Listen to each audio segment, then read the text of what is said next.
Suara lirih gadis lemah itu di keheningan malam hanya ditemani suara gerimis yang seakan-akan menyaksikan suara tangisan yang sungguh menyayat hati. Menahan sakit, perih, darah segar keluar dengan deras dari kemaluannya, mengucur ke arah pangkal paha. Seketika, rok panjangnya bersimbah darah segar. Dia terkulai lemas duduk menyandar pada dinding sumur sambil meratapi dan merasakan proses pencabutan ajalnya. Pendarahan itu membuat ia kesakitan dan ia harus menunggu ajalnya dengan cara yang tragis. Hening. Hanya terdengar suara gerimis. Namun yang lebih menyakitkan ketika tahu kesucian dirinya telah hilang.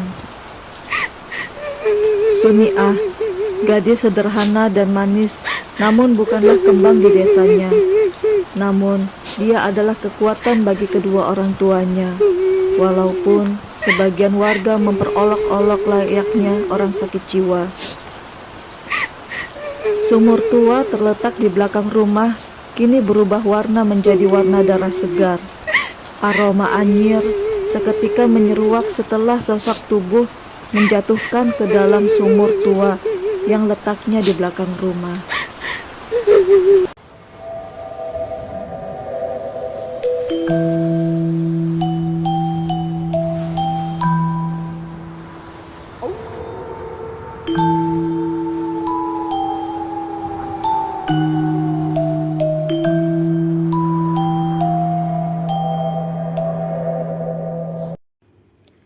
Entah siapa pemuda yang berhati iblis, tega memperkosa lalu meninggalkannya layaknya sampah di jalanan.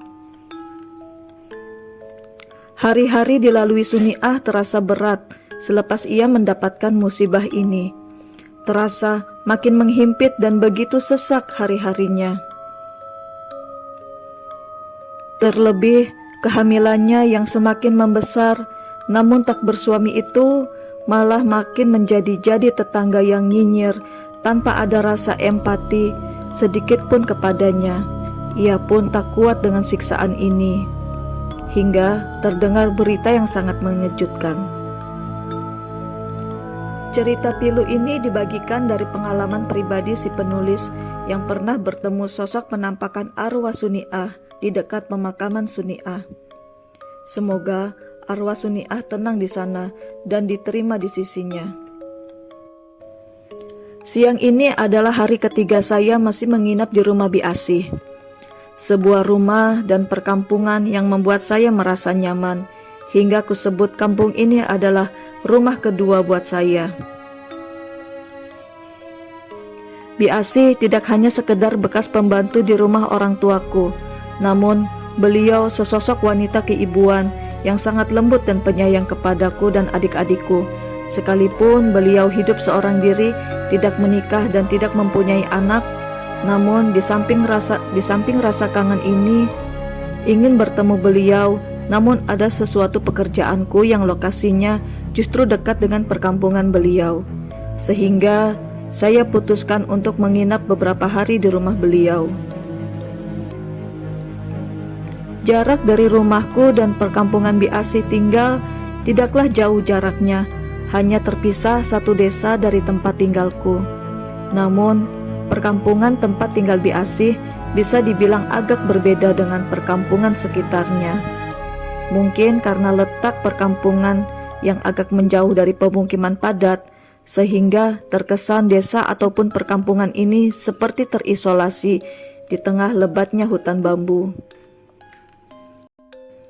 Kisah ini sekitar tahun 1995 silam, ketika saya masih berusia 21 tahun, sebut saja namaku Ilham.